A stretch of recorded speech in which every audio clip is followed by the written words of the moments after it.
Welcome to our one-on-one summer series. I'm Carlos Peña, and today I'm bringing you one-on-one stories with our special guests. We'll be right back after this. Exploring LA County's trails is now a click away. A mobile-friendly trail locator lets you discover all our county's scenic hikes.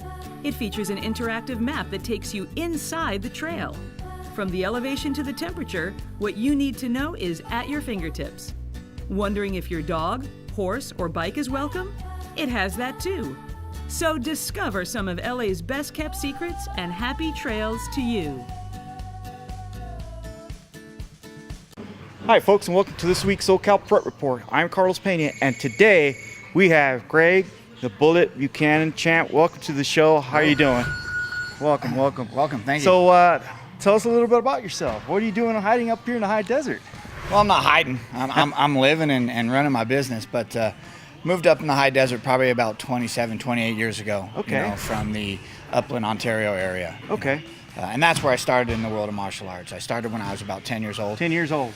Started in the world of Chinese Kung Fu, and then as the martial arts grew on me and I started to get into the world of competition, I just really took a liking to the world of Thai boxing. And wow. boxing. Okay. And I know you've been, fighting all over the world. What are some of the championships you have under your belt there? Well, as an amateur, I ended up taking 4 titles in the ranks. I took a California title, a North American title, a U.S. title, and a world title. Wow, impressive. And then moving into the pro ranks, I followed that lead, same, but I ended up taking 5 titles in the pro ranks. Wow. All in the sport of Thai boxing. Incredible. Now, what made you decide as a kid that you want to do this? I mean, I don't know, not too many people want to get hit in the face.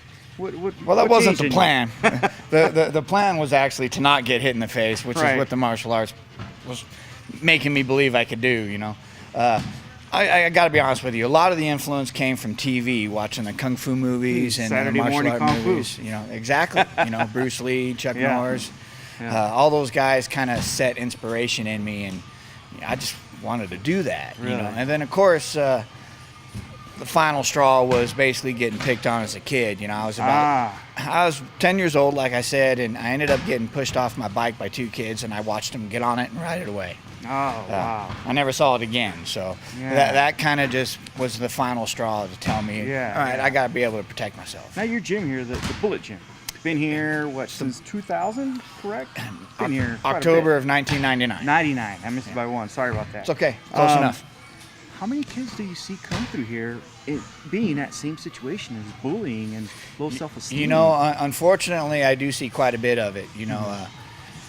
You get kids that get picked on verbally as well as physically. Right. And some of these kids, they can be little, they can be small, they can be extremely big. And they're just nice at heart, and they don't necessarily want to have that mean aspect. But when they got somebody pushing on them, they need to be able to defend themselves and stand their ground, one way or another. So, and that does bring me a lot. In your gym here, obviously, there's a lot of little kids here, and you see them develop.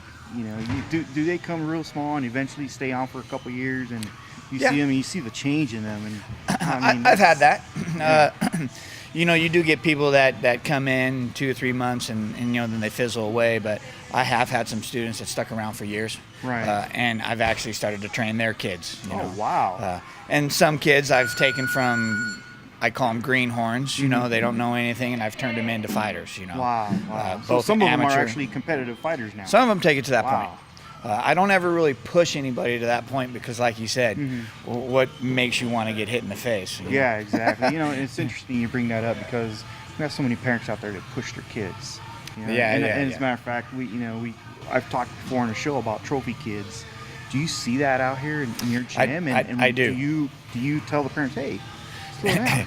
That's funny you say that because I do see it, and I will have to step up sometimes and ask mom or dad to tone it down a little bit because they're not really helping their child by ridiculing them and yelling at them and getting mad at them. Especially if they already have low self-esteem and they're being bullied. They don't need that from the parents. No, not at all. Mom and dad's their security blanket, so you would expect them to encourage the kid, but you're constructive criticism, if you will, will go miles. Okay, you want the child or the kid to recognize their mistake, right. but you don't necessarily want to ridicule them and point your finger at them and make them feel bad and cry about it. Okay, right. Me, on the other hand, is, well, like I said, I'll use that constructive criticism. So I'll try to make them smile and laugh about tripping over their feet or punching backwards or something like that, and I try to make them smile and recognize what they did, and then we move past it. Try to make it fun.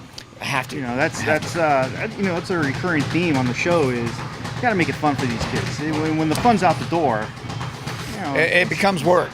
It does. And that there's a big difference between your kids that are just training to learn self-defense to protect themselves, right, and to be able to get in shape, opposed to those kids that want to take it into the world of competition. Yeah, I mean, the big difference is mentally and physically the body has to be ready for what it's going to do. For you to come out here and learn the martial arts to be able to protect yourself in a street fight situation that lasts 5 seconds, you can do that relatively quick. But to take those same skills, those same punches and kicks, and step up in a ring of competition where that person in front of you is ready to be there for 20 minutes and fight you, well, that's different. So now mentally you got to be physically ready and mentally ready for it. Mentally tough. They've always said, the first step in avoiding a fight is just walk away. Don't get involved, because that's what they want from you. It's better just walk away. Now for kids that want to be, do this professionally, what kind of mindset do they have to have, and how do they begin getting that mindset? Well, the mindset to become an athlete has got to be filled with determination, dedication, and discipline. Okay, you can't really have one without the other, and they all three work together. Okay. First and foremost, you have to be determined to want that goal. Oh, you got to want it. And then you have to be dedicated to do what it's going to take to get that goal. Yeah. Now, how long? And then you have to have discipline to stay on that program. True. So it's tough. I was going to ask you, how long did it take you, in the discipline, to the point where you finally decided as a kid, I'm ready to fight? I trained in the Chinese Kung Fu system for 3 years before I ever stepped into competition. And when I stepped into the competition, it was like the old school kind of methods. You did your katas, you did your forms, and then you got out there like the Karate Kid stuff on the, everybody on the line, and first one to score a point, and you stop and you get back, and it didn't fit for me, to be honest with you. I did very well, don't get me wrong. I mean, I was taking trophies and medals, but I'd get into the fighting aspect of it, and I'd hit somebody a little hard in the stomach, or I'd kick him in the leg, and I would end up getting disqualified because the kid wouldn't want to continue. And I'm thinking, what do you mean? There's more to this. I won. He doesn't want to go anymore. Right. Well, that's when my instructors looked at me and said, you got to start getting into the world of kickboxing, because that is the goal, is to stop that opponent. And there, things kind of transformed and changed a little bit for me. I mean, the first time I stepped into the kickboxing ring to fight somebody, the gentleman had a beard, and I was 13 years old. Wow. So I was very nervous. And my coach looked at me and said, everybody's got a plan until you hit him. Just go out there and throw a kick on him, throw a punch on him, and see what he does. And I beat him. So as a 13-year-old kid, fighting somebody that was your stature and size, but obviously a grown man, and overwhelm him was confidence building like I can't even explain. So that just encouraged me to keep doing it more. It's you mentioned that you at one point you needed something else. There was something you wanted. There's a lot of kids that are up to that point, whether it's baseball, soccer, they know they need something. What kind of advice can you tell them, or the parents? The parents got a lot to do with it. They have to support. At that age, parents definitely have a lot to do with it. They got to support it, and they got to be willing to take those measures to get that child where they need to be. Sacrifices. They have to make the sacrifices, and sometimes they can't necessarily do it, so they might call on a friend or a buddy that's participating in that sport to tag them along with them. And then at a certain point, it's just gonna come to where they're gonna have to help the child. Because especially in this game, you cannot get into the world of competition without your mother or father signing the paperwork when you're a minor. I'll train them, okay? And I don't necessarily let anybody step up into the ring of competition just because they want to, okay? They need to prove something to me first, and there's a couple things I want to see. Number one, I want to see you in the gym. Working hard. You got to train, okay? And then you got to start to fit the conditioning standards that I'm after. And then you got to get up in here and start working with your fellow students and hold your own, okay? Because when the bell rings, I can't help you. No, okay? you're on your own. All I can do is yell at you, but everybody's going to be yelling at you. So who knows if you're even going to hear what I'm saying. The concentration has to be at its peak. You have to have You need to be able to do what needs to be done. Right. To move your head out of the way, to counter punch, to throw that kick. You know, you don't want to freeze up like a deer in the headlights and just be a punching bag. Because at that point it will be stopped. Now, wrapping things up, what kind of message do you have for those parents or those kids in any type of sport that want to excel and get to a professional level? What kind of advice can you give them? Well, you need to support your child, and you need to encourage them to live right, okay? Because to be a professional athlete, you can't necessarily eat wrong, and you can't stay out late, and there's no hanging out until 2 in the morning with your buddies. You need to have discipline to make those sacrifices, to eat right, to sleep right, to drink right, to do the right thing to keep your mind sharp so your body can follow it, and then to support them by taking that extra step to get them to the gyms they need to go to, or get them to that soccer field they need to go to. Doesn't necessarily mean you're going to be paying out of your wallet every day of the week to do this. You just got to find that right fit. Because you get the right coach to help them, you get the right person to lead them along. That kid will make it. They'll make it through school, they'll make it through their training, and then they'll get seen by the people that need to see them. Great. And that's how it happens. I see. Well, folks, there you have it, straight from the champ. Wonderful information from him for all the kids out there. Champ, thank you very much for being on the show. I appreciate it.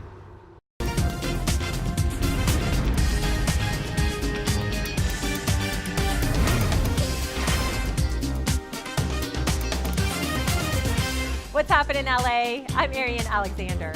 From the sand to the city, What's Happening in LA has outdoor events for you day and night. This Thursday kicks off the AVP Hermosa Beach Open. The premier National Beach Volleyball Showcase features exciting games played on the sand, interactive activities, music, and games for fans of all ages. Games are played in the sand, so bring your beach chairs and towels and sit next to the action. General admission is free to attend, so grab your family and friends. For details, visit avp.com. Part food event, part summer party, Chinatown Summer Nights presents an exciting hotspot for Angelinos. This Saturday, taste the many culinary offerings of Chinatown and LA's gourmet food trucks, sample the neighborhood's wares, watch chefs perform cooking demos, take part in hands-on Chinese cultural activities, and dance in Central Plaza with KCRW's DJs. Entrance is free. For more info, visit kcrw.com. The Long Beach Dragon Boat Festival is one of the largest dragon boat competitions in California. And this weekend, you're invited to witness the excitement of the races and enjoy Chinese art demos, acrobats, traditional dance, and martial arts performances.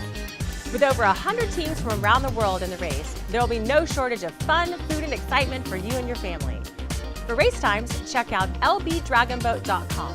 There's a summertime party everywhere you look in LA.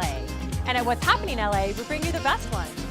I'm Arian Alexander, and check us out next week for more. SoCal Prep Report brought to you by KM3 Projects. Fighting cancer's tough. We're here to help. Hi, folks, and welcome to this week's SoCal Prep Report. I'm Carlos Peña, and today in Coach's Corner, I have Dr. Edward Korthuis. Welcome to the show, Doctor. Thank you. How are you doing today? I'm doing very, very well. Thank you. Now, we're here today to talk about health, in particular, bone and joint alignment. Okay. Now, how important is that for a young athlete? Well, whenever you have athletes, the biggest thing with any athlete is their ability to perform. And when we talk about sports, being able to perform 100% versus 98% could be the difference between first place or second place, or making a team and not making a team. Right. And where chiropractic comes in, Our whole goal with chiropractic is to keep and align the body to where it can function to its fullest capacity, allowing that athlete to be able to perform to their fullest capacity. Wow. Okay, so you've been up here in the high desert. Your office here, Life Chiropractic. What are some of the major injuries you've seen with young athletes? Well, the biggest thing that we see with young athletes is muscle strains, joint pain. A lot of times it's because of a specific hit on the field, but a lot of times it could be an accumulative issue where we have a misalignment somewhere that's creating mechanical stresses in that area, and creating mechanical stresses over a period of time is going to affect the joint, the muscle structure, and so forth, and in the long run that's going to affect the athlete. And then once it affects the athlete, of course, they begin to have pain, discomforts, and whenever you have pain, discomforts, muscle strain, imbalances, and so forth, it's going to, again, affect their performance. Now, what are some of the areas, the main areas that these young athletes feel this pain? Is it around the hip area or the spine? Or the lower back's a big common one. Okay. We, again, with neck issues, we get a lot of neck issues. And then I think one of the most common, again, is knees and hips and ankles. Yeah, ACL injuries. ACL injuries and so forth. And the biggest thing with chiropractic, when we're dealing with the body, we deal with two major components. There's a structural component and there's a muscular component. And whenever you deal with the body, you have to deal with both components. If you only deal with one component, everything that you do is going to be short-lived. And with chiropractic, we're working with aligning the spine, aligning to where we have good mechanical function and balance. But if we don't deal with the muscle structure, then everything we do is short-lived. It's the same thing when we have a muscle issue and they do a lot of physical therapy, but they neglect the structural issue. The physical therapy is going to give them some benefit, but in the long run, if the structural issue continues to exist, then before you know it, you have the muscular issue. I see. So, again. you're talking hip, and I know you got this model here. What can you show us on the model about the hip here? Well, when we have, this is a model of the spine, and when we look at alignment, when we look at the spine from the front, the spine needs to be pretty much aligned straight up and down, and when we look at it from the side, there are three curves, one in the lower back, mid back, and neck.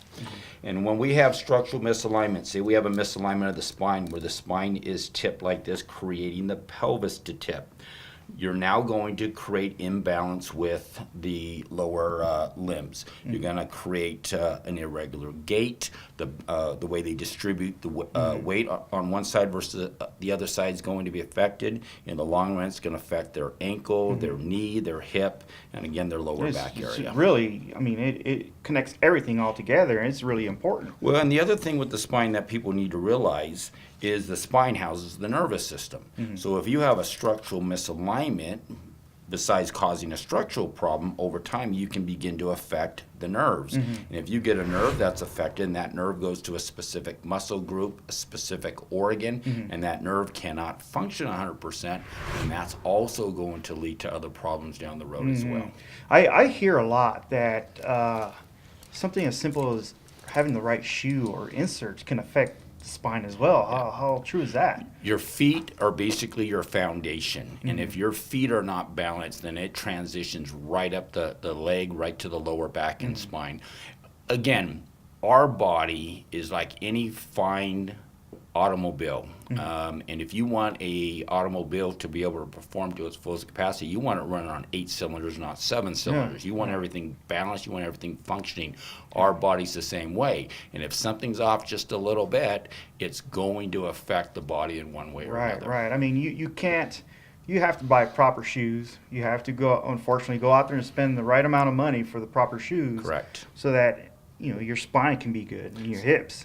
So everything has to be balanced. The biggest thing with chiropractic is, and especially with athletes who want to perform, is basically to perform to your fullest capacity is having flexibility, strength, and coordination. And that's what chiropractic really focuses on, is to allow the athlete to have all of those. So again, they can perform at 100%, not 98 or 99%. Now, how early is too early to see A chiropractor. Chiropractor, Chiropractor starts at very young age. Again, little issues it's just like the saying: as the twig is bent, so grows the tree. So as a child is developing, it's very important that we keep an eye on their spine to make sure their spine is developing correctly, so they don't have problems down the road. So chiropractic care starts at a very, very young age. Now, at a very young age, they see a chiropractor periodically. Now, if they're in a very physical contact sport, then they will need to see a chiropractor more often, because getting hit in football is no different than being in an auto accident. Right. You know, and nowadays, the impact. And one of the biggest things we're seeing now too is a lot of neck issues, and especially with the sport of soccer, because you got a ball that's traveling at 50 miles an hour, and they go up to head it. You got to remember that neck is being compressed down, and we start seeing issues with the neck because of that. Wow, very, very interesting. You know, and that's why now in high school they're saying, okay, let's limit the headers on soccer, and even in football, the technology for that. It all affects the bone structure of a person. It all does, and it's a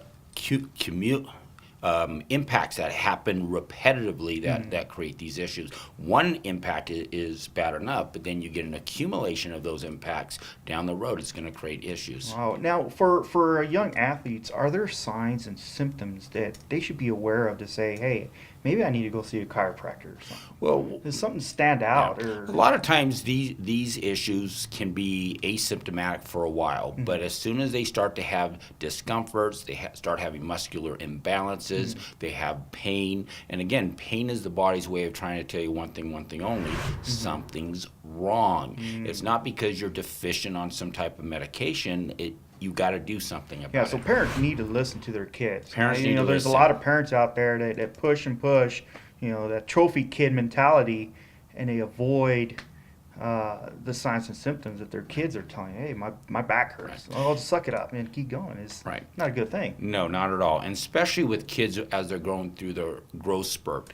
Everything is developing. Ligaments become more laxed.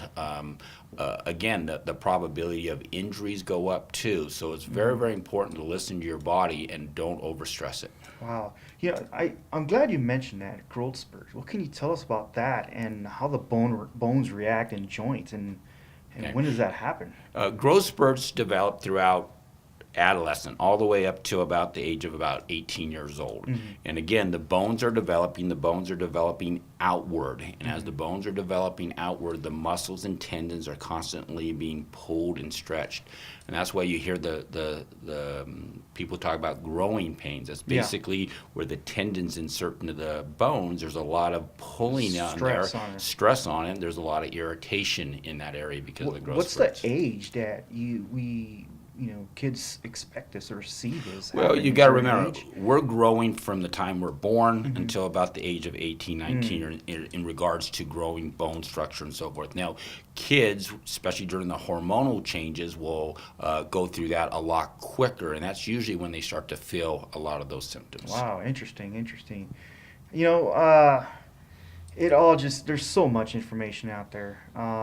But it's important that parents need to listen to the kids. Parents need to listen to their kids. It's very, very important. And kids also need to understand being able to perform. It's not just, having everything that's balanced. It's getting adequate sleep. They need to sleep, especially during the growth spurts and so forth. They need to get adequate sleep. And I cannot emphasize enough, nutrition is a big, big key with athletes as well. And one of the biggest things that we're seeing with kids now is posture.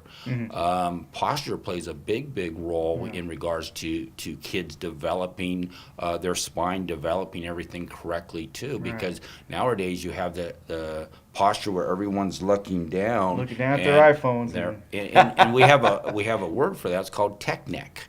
And what's starting to develop is a reversal of that cervical curve, which weakens the neck area, which creates problems down the road. So a lot of issues that I see with adults, young adults, are issues that developed when they were kids. They just didn't know they had a problem. Now it's been manifesting itself for a long period of time, and unfortunately now whatever damage has occurred, and a lot of cases you can't reverse that damage. Wow, interesting. Well, there you have it. I mean, you know, kids, now you have a reason to stay in bed longer. It's called growing pains. And nutrition, you know, I've always learned the golden hour. Within an hour of any kind of training, you got to get some protein into you. So rest, nutrition, and pay attention to your body. What message do you have to parents out there for, you know, take care of the kids when it comes to bones and joints? Well, stretching is a big part of it. Anytime a child is playing a specific sport, it's important that they condition for that. They get their body in tip-top shape for it.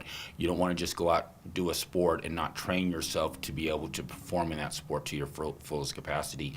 The other thing is warming up before a sport. Yes. You watch any professional athlete, and before they go out and play that sport, the first thing they do is they stretch. They warm up. So I cannot emphasize the importance. You just don't show up at the field, run out of the car, show up and start doing your sport. It's what we see a lot of. We do. And the problem is the probability of injury goes up dramatically. Yeah. So, and that's the biggest thing I would tell kids. Great. Well, thank you so much for being on the show. Thank you. Look forward to maybe talking some other time about bones and joints and stuff like that. And there you have it, folks.